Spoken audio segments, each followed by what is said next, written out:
So magluto tayo ng apritada sa ngayon.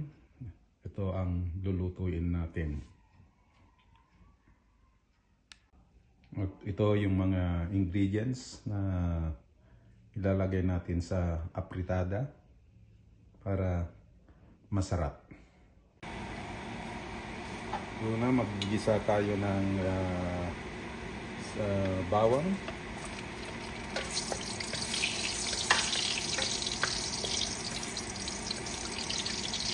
Tapos ilagay na natin yung luya.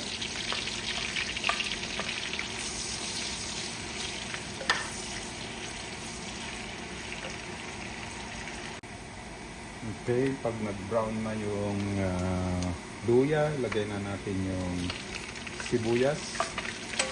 At antayin natin maluto yung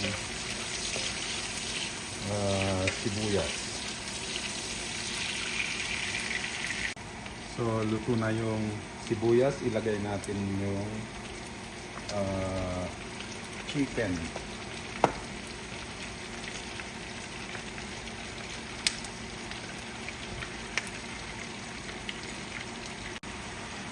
Haluin natin yung chicken.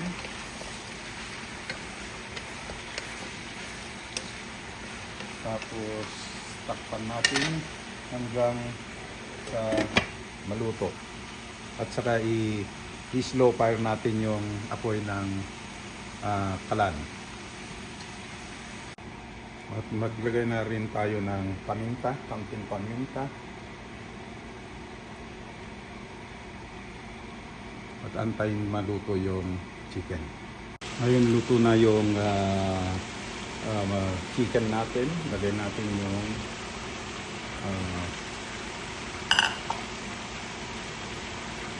tapos ilagay natin yung carrots.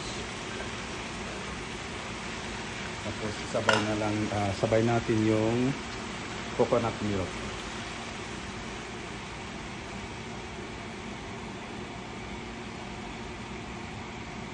At takpan natin yung hanggang sa maluto. Ngayon naluto na yung carrots at potato. Lagay natin yung tomato sauce. At haluin natin.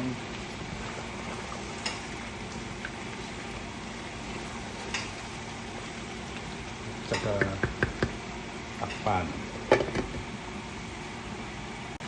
Lagay na rin natin yung green pepper.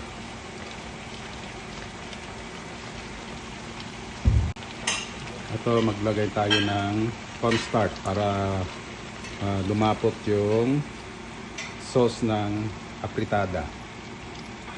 Tapos haluin natin.